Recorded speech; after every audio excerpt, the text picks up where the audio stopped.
Okay, hello everybody. This is the third video lecture on the chapter of the chapters of infancy and toddlerhood, and this is going to wrap up the little section on, or the first third of it, on physical development.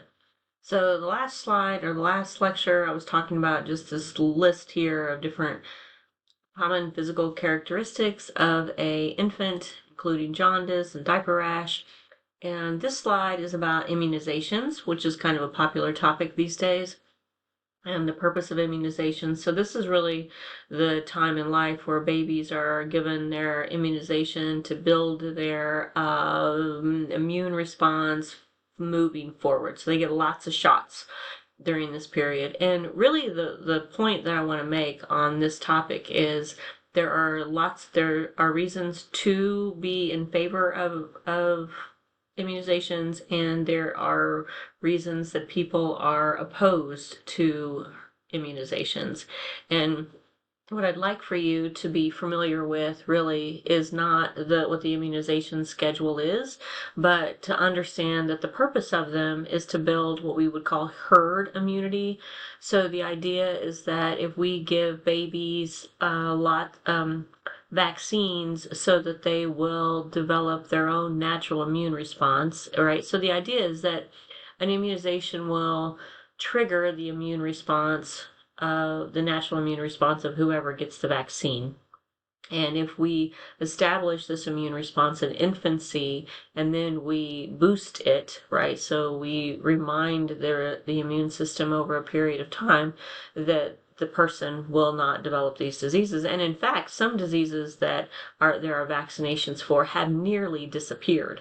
One of those is polio, right? My father was a victim of polio, and it has nearly disappeared from, I don't know on the planet, but I know from this country. Another one is measles.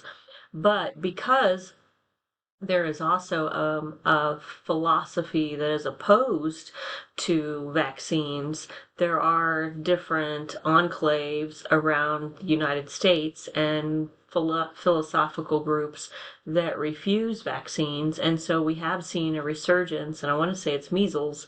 I believe it's Washington State it's made reference to in your book. I think there was one in Washington State and the one in California. And the irony, I think, is that historically the people that didn't get vaccinations were the poor, but much like when we were talking about breast cancer, it's actually the wealthy. It's wealthy, highly educated people are the group that are, and in some cases, religious communities are the ones who are opposed to vaccines. So if I remember correctly, it was a wealthy suburban community where these cases of measles, I want to say 600 people. I should have looked it up before I started recording the video, but that's my point, is that hundreds of people are these diseases that we don't vaccine, they show back up. So the exercise that I will post after this is to offer an argument both for universal vaccines and against universal vaccines. Of course, for I think seems pretty straightforward, but to understand why people would be opposed to them is a little bit more of a nuanced argument than.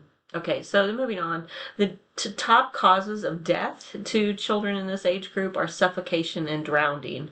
Suffocation of things such as blankets, plastic bags, under pillows, SIDS, right? Matter of fact, that's another thing that's on the slide, is the phenomena of SIDS. It stands for Sudden Infant Death Syndrome.